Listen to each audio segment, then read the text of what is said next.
नमस्कार, मैं नवीन जायसवाल 4 PM राजस्थान में आपका स्वागत है। इस वीडियो में हम 3 खबरों पर चर्चा करेंगे।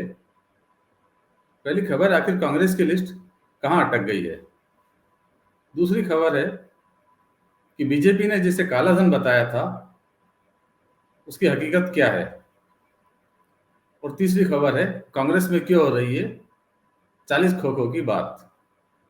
तो शुरुआत करते हैं पहली खबर से, कांग्रेस की लिस्ट। इस बार के चुनाव में कांग्रेस की लिस्ट बीरबल की खिचड़ी की तरह हो गई है, पकने का नाम ही नहीं ले रही है। पार्टी की स्क्रीनिंग कमेटी की बैठक हो गई, सीईसी की बैठक हो गई, तमाम दिग्गज नेता सब मिलकर बैठ लिए, मगर उसके बावजूद नाम बाहर नहीं आ पा रहे हैं।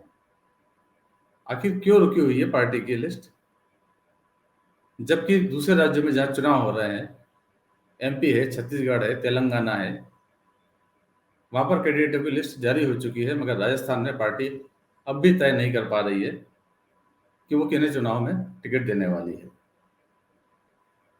कई तरह की संभावना है। एक तरफ पार्टी के सर्वे हैं जिसमें ये कहा जा रहा है कि जिन विधायकों की छवि खराब है उनके टिकट काट दिए जाने चाहिए। तो एक पक्ष ये भी है कि मुश्किल वक्त में जिन्होंने गहलोत सरकार का साथ दिया, सरकार बचाई, गहलोत उन्हें अब नवाजना चाहते हैं, उन्हें छोड़ना नहीं चाहते हैं। कई तरह की कश्मकश है। इन्हीं कश्मकश में पार्टी का टिकट रुका हुआ है। बड़ी बात यह भी है कि पार्टी को मालूम है कि जब भी टिकट बांटेंगे, लिस्ट जारी होगी, पार्टी में उतना ही बवाल होगा जितना फिलहाल बीजेपी में दिखाई दे रहा है। क्योंकि बीजेपी में जो बवाल हुआ है वो तो टिकट बंटने के बाद हुआ है, लेकिन कांग्रेस में टिकट बंटने के पहले ही शायद कांग्रेसियों को ये यकीन है कि बाद में टिकट कटवाने से अच्छा है पहले ही विरोध करके पार्टी को चेता दें कि अमुक व्यक्ति को टिकट दिया, उस एमएलए को टिकट दिया तो हम विरोध करेंगे। पार्टी पर दबाव बनाने की कोशिश की जा रही है। पार्टी भी ये चीज समझ रही है। पार्टी के प्रभारी सुखजिंदर सिंह रंधावा क्या कह रहे हैं, टिकट कब तक जारी होंगे, पहले वो सुन लेते हैं। इंटरनेशनल पॉलिसी है, देश उसके ऊपर खड़ा है। सर, दावेदारों को लिस्ट का इंतजार है, काफी तो मत डिले हो रही है। आप रेडी कामयाब होने के लिए लिस्ट आ जाएगी। और हमारे कैंडिडेट्स को पता है कि हम बीजेपी जैसे नहीं है कि जो पार्टी के साथ खड़े हैं उनको हम कभी पीठ नहीं देते, उनको साथ लेकर करते हमारे खड़े हैं। मेरे ख्याल है कि जैसे ये हमारे प्रेसिडेंट साहब खड़े हैं तो बीजेपी का तो ऐसा प्रेसिडेंट खड़ा ही नहीं हो सकता प्रभारी के साथ। जैसे मैं ये ब्लॉक के प्रेसिडेंट खड़े हैं तो हम अपने वर्कर का मान सम्मान करते हैं, और वर्कर है तो पार्टी है, इसलिए हम लिस्ट 1-2 दिन में उनसे डबल आएगी। तो अब रंधावा कह रहे हैं कि 1-2 दिन में लिस्ट आ जाएगी, और जब भी लिस्ट आएगी वो बीजेपी से डबल होगी। पहले खबर आ रही थी कि स्क्रीनिंग कमेटी ने लगभग 60 नाम फाइनल कर दिए हैं। उसके बाद सीसी की बैठक हुई तो यह आंकड़ा करीब 100 तक पहुंच गया, और उनमें ज्यादातर सिटिंग एमएलए के टिकट मिल जाने की संभावना जताई जा रही है। जिस तरह की खबरें मीडिया में आ रही थी कि पार्टी उन सबको टिकट देगी, मगर पार्टी को यह भी पता है कि बवाल होना तय है।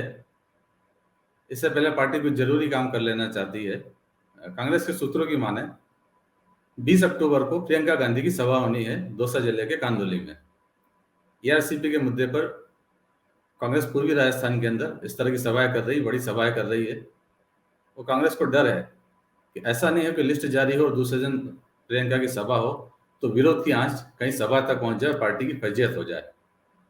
इसलिए संभावना जताई जा रही है कि प्रियंका की रैली के बाद में, सभा के बाद में शुक्रवार को यह लिस्ट जारी हो सकती है। जयपुर में शिक्षा संकुल के बाहर जिन बैंक की पर्चियों को लेकर बीजेपी ने भ्रष्टाचार का इश्यू खड़ा करने की कोशिश की थी, उसमें बीजेपी की जमकर फजीयत हुई है। आपको ध्यान होगा कि एक दिन पहले बीजेपी ने कुछ कचरे की पर्चियों को लेकर इश्यू बनाया था कि ये पर्चियां काले धन से जुड़ी हुई है, भ्रष्टाचार से जुड़ी हुई है। मंत्री जाहिदा के घर के बाहर सड़क के दूसरी तरफ ये पर्चियां मिली थी कचरे के ढेर में। इसके बाद बीजेपी ने शिकायत की थी कि मंत्री जाहिदा का इससे कनेक्शन है। उसको लेकर बीजेपी ने एक ट्वीट भी किया था और जाहिदा को घेरने की कोशिश की थी। शिक्षा राज्य मंत्री जाहिदा के घर के पास मिली नोटों की गड्डी की पर्ची। राजस्थान में नोट से वोट खरीदने की फिराक में है कांग्रेस। अब इस मामले की हकीकत सामने आ गई है कि वो पर्चियां क्या थी।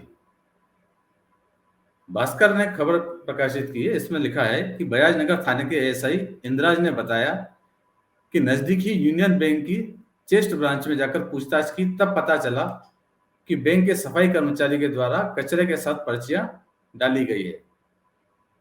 बैंक में विभिन्न बैंकों के रुपए आते हैं, चेस्ट ब्रांच में बैंक की पर्चियों को हटा दिया जाता है।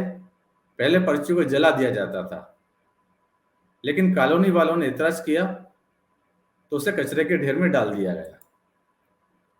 इसे बीजेपी ने भ्रष्टाचार का इश्यू बनाने की कोशिश की, ये बताने की कोशिश की कि ये पर्चियां कांग्रेस का भ्रष्टाचार है, एक मंत्री का भ्रष्टाचार है, जो हकीकत में कचरे का ढेर था। अब बात करते हैं अगली खबर की।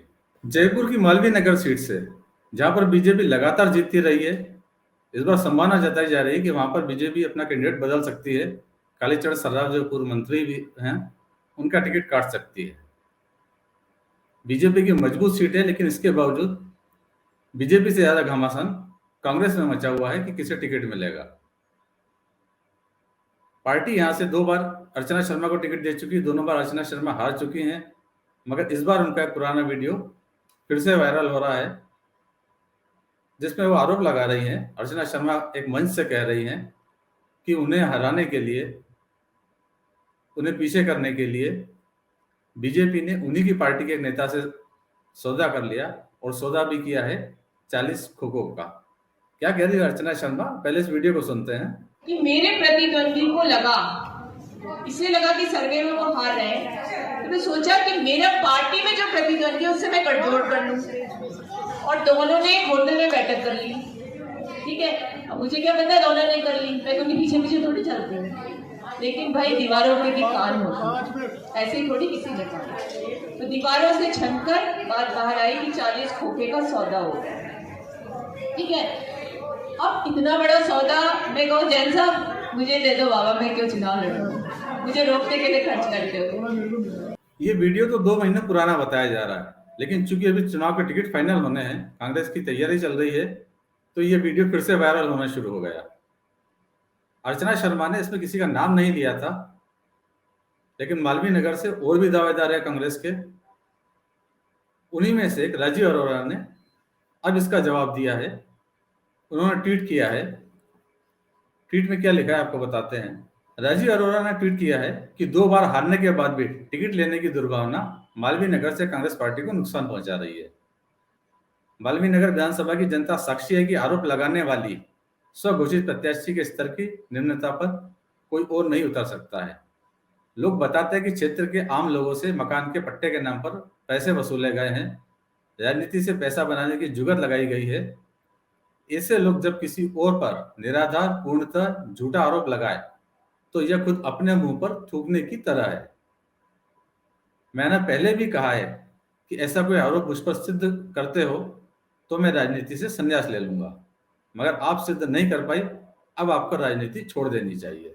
तो कांग्रेस में जिस तरह की खींचतान मच रही है, उससे समझ में आ जाता है कि लिस्ट जारी होगी तो बवाल मचना तय है। बीजेपी से कम बवाल कांग्रेस में भी नहीं मचेगा, वो पार्टी को उसका सामना करना ही पड़ेगा। शायद इसीलिए लिस्ट आने में देरी हो रही है।